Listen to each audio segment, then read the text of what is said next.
सो hey everyone, आप लोग का बहुत बहुत स्वागत है हमारे यूट्यूब चैनल स्टडी पॉइंट जहाँ में। तो गाइस, आप लोगों के लिए जितने भी लोगों को एसएससी जीडी कांस्टेबल का इंतजार था उनके नोटिफिकेशन आ चुका है गाइस। उनका इंतजार खत्म हो गया। तो मैं इसमें जो है वो सारी चीज को क्लियर आउट करूंगी, जैसे कि उसका नोटिफिकेशन रिलीज डेट क्या था, आप एप्लीकेशन फॉर्म कब से अप्लाई कर सकते हैं, आपके एग्जाम पैटर्न, आपके सिलेबस, आपके हर चीज को मैं कवर करूंगी। आपकी सैलरी से लेकर इसमें एसएससी जीडी में जितनी भी पोस्ट नेम है, आप कौन कौन से पोस्ट में आप उसको दे सकते हो, वो सारी चीजों को मैं क्लियर आउट करूंगा। तो प्लीज वीडियो को एंड तक जरूर देखिएगा, क्योंकि ये बहुत ज्यादा इंपॉर्टेंट होने वाला है। और किसी भी एग्जाम को देने से पहले आपको उसका एग्जाम पैटर्न, आपको उसकी सारी इन्फॉर्मेशन पता होनी चाहिए, जो कि मैं ए टू जेड इन्फॉर्मेशन इसमें ऐड की हूँ। आपको कुछ भी नहीं छूटेगा। तो चलिए बिना देर के स्टार्ट करते हैं। तो सबसे पहले बात करते हैं एसएससी जीडी। तो यहाँ पे आप देख सकते हैं कि एसएससी जीडी कांस्टेबल 2025 का, यानी कि ये उनका जो फॉर्म अप्लाइंग डेट है वो 2024 में आएगा, बट उन लोगों का जो एग्जाम है वो 2025 के लिए है। ठीक है, तो उन लोगों का एग्जाम होगा।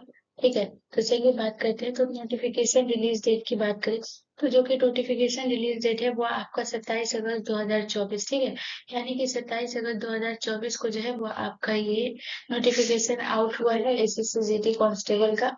उसके बाद अगर एप्लीकेशन फॉर्म डेट की बात करें, तो आप 27 अगस्त 2024 से लेकर 27 सितंबर 2024 तक इसको अप्लाई कर सकते हैं।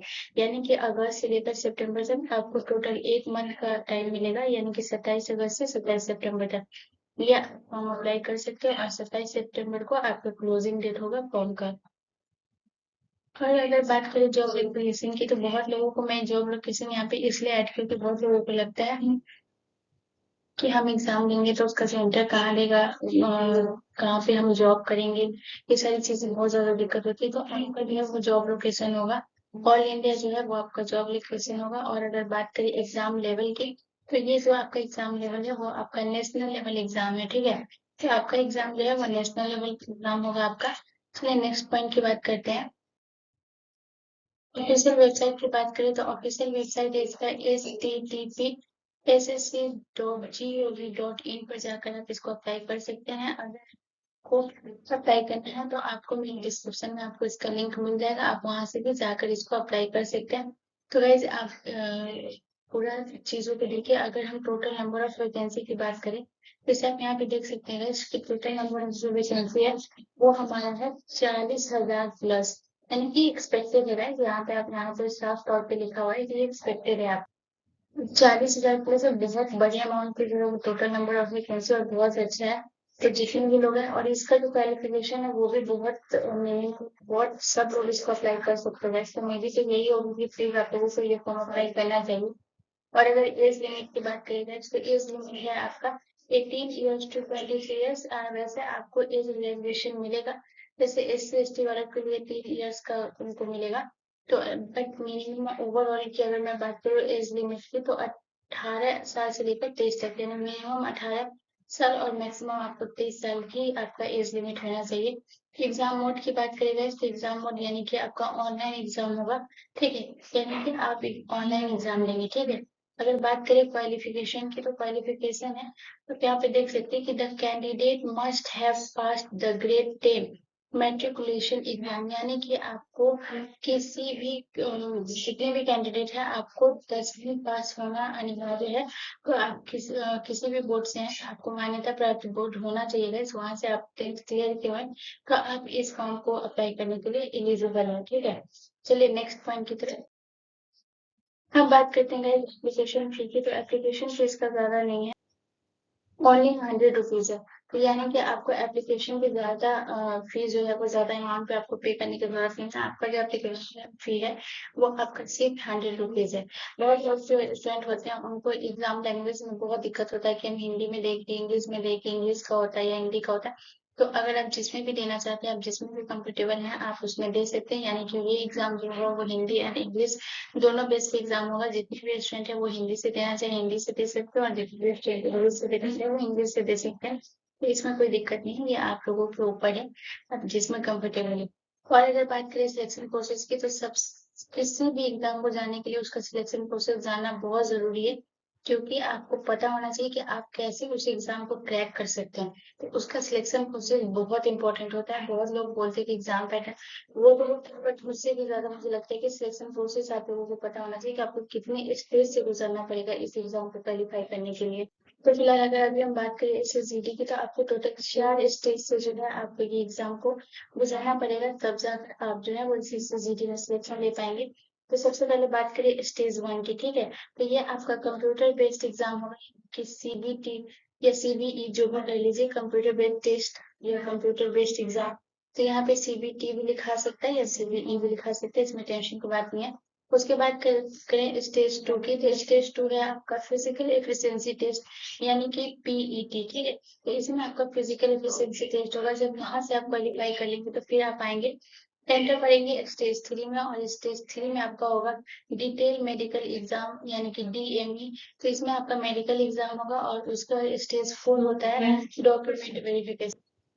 तो डॉक्यूमेंट वेरिफिकेशन बहुत इंपॉर्टेंट होता है, क्योंकि अगर आप ये 3 स्टेज से गुजर जाते हैं और आप यहाँ से क्वालिफाई भी कर लेते हो, अगर आपके डॉक्यूमेंट में कुछ भी आप उनको इश्यूज लगेंगे तो वो आपका जो सिलेक्शन है वो रद्द कर देगा। तो डॉक्यूमेंट वेरिफिकेशन भी बहुत इंपॉर्टेंट होता है, इसलिए आपका सबसे लास्ट स्टेज है वो आपको डॉक्यूमेंट वेरिफिकेशन से गुजरना पड़ेगा। आप फिर यहाँ से क्वालिफाई कर लेंगे, देन आपका SSCGD में सिलेक्शन हो जाएगा।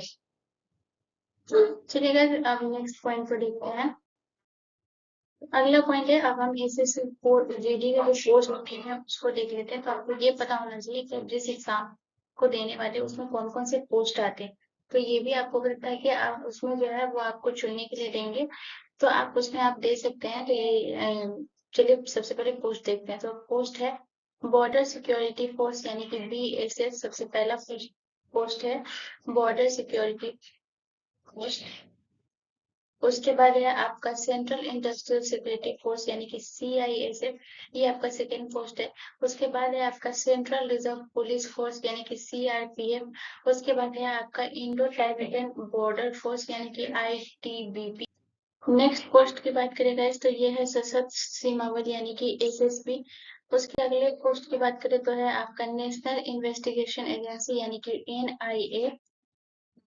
नेक्स्ट पोस्ट है आपका राइफलमैन GD इन असम राइफल्स।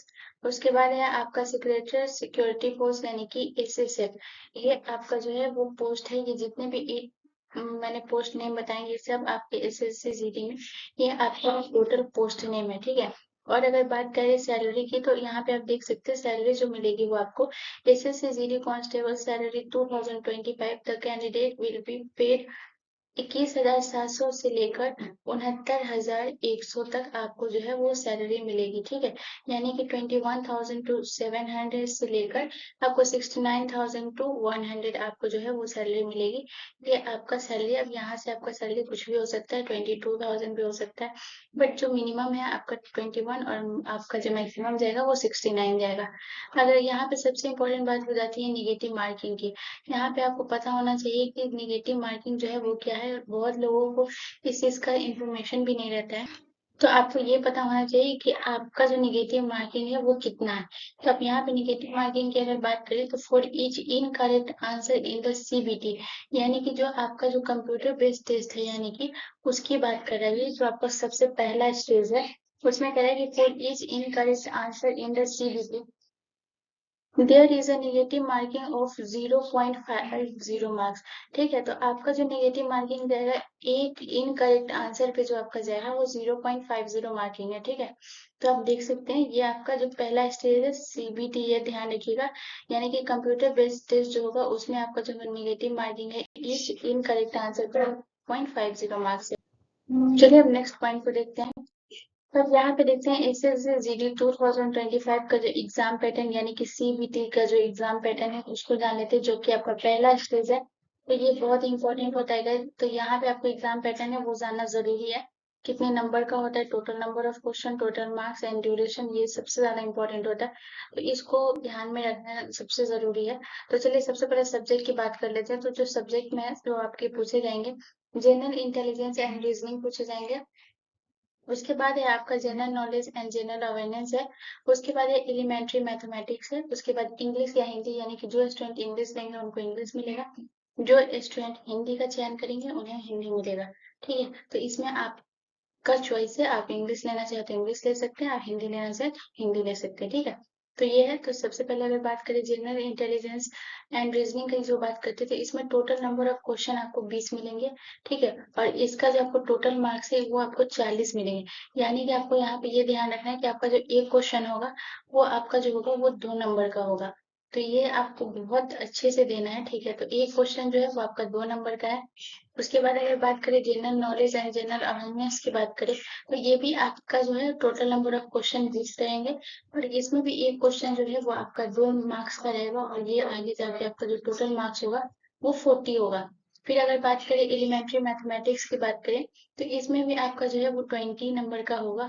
और इसमें भी है जो आपका 40 नंबर जो है वो आपका जाएगा, यानी कि एक क्वेश्चन जो है वो आपका 2 मार्क्स का होगा। और इंग्लिश और हिंदी की बात करें, तो अगर आप इंग्लिश लेंगे तो भी 20 नंबर का total number of question, and Hindi लेंगे तो भी टोटल नंबर ऑफ क्वेश्चन आपके 20 मिलेंगे। और ये सब भी एक क्वेश्चन जो है वो आपके 2 मार्क्स के होंगे, और ये जाके आगे जाके जो है आपका 40 मार्क्स कवर करेगा टोटल मार्क्स। और जो आपको इतना सारा जो वन, और यहाँ पे अगर हम बात करें 160 मार्क्स का जो आपका एग्जाम होगा, उसमें जो आपको ड्यूरेशन है सिर्फ 60 मिनट है। ये बहुत इंपॉर्टेंट रखता है गाइज। आपको जो टाइम मैनेजमेंट है वो इतना बेस्ट लेवल आपको करना है, क्योंकि टाइम का इसमें बहुत लोग तो तैयारी कर लेते हैं, जो टाइम होता है ना वो उनकी वजह से उनका सिलेक्शन नहीं हो पाता है। अच्छे से स्टूडेंट का जो है वो चीजों को बहुत ज्यादा उन्हें पता होती है, बट टाइम की वजह से, जैसे कि अगर आप रीजनिंग बनाएंगे तो वहां पे जो आपको दिक्कत होगा, पर 60 मिनट्स कब गुजर जाते हैं पता ही नहीं चलता है। जब हम एग्जाम पैटर्न को सॉल्व करेंगे, जब हम क्वेश्चन सॉल्व करेंगे, तो वो कैसे बीत जाएगा पता नहीं चलता। तो आपको ये ध्यान रखना है कि आपको टाइम मैनेजमेंट होना चाहिए, टाइम पे आपकी सबसे अच्छी पकड़ होनी चाहिए। ये मेरा पर्सनल ओपिनियन है गाइस। तो टाइम को आप ध्यान में रखिएगा। आपका एक क्वेश्चन जो है वो 2 नंबर का है, यानी कि आपको टोटल नंबर ऑफ क्वेश्चन जो मिलेंगे वो टोटल नंबर ऑफ क्वेश्चन आपको 80 मिलेंगे, और जो कि आपका आगे जाके 160 होगा। यानी कि 80 क्वेश्चन को जो है आपको 60 मिनट में जो है वो कवर करना है, और एक क्वेश्चन 2 मिनट का होगा। तो ये बहुत ज्यादा इंपॉर्टेंट है, आपको इस बात को सबसे ज्यादा ध्यान देना है। और मैंने इसमें सारी चीज को कवर किया गया। यहाँ पे जो है आपकी सैलरी से लेकर एज लिमिट से लेकर हर चीज को क्लियर किया।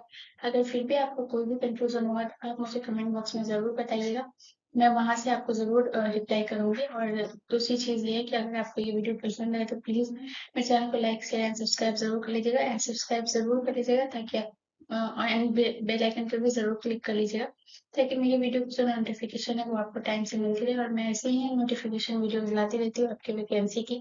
तो आप ऐसे वैकेंसी को जानने के लिए और सारी चीजों को अच्छे से जानने के लिए प्लीज मेरे चैनल को सब्सक्राइब जरूर कर लीजिएगा, एंड बेल आइकन पर क्लिक करना ना भूलें। एंड अगेन कोई भी अगर क्वेश्चन है आपका तो आप मुझे कमेंट बॉक्स में पूछ सकते हैं, मैं वहां से आपको रिप्लाई कर दूंगी। तो ओके गाइस, मिलते हैं नेक्स्ट वीडियो में। धन्यवाद।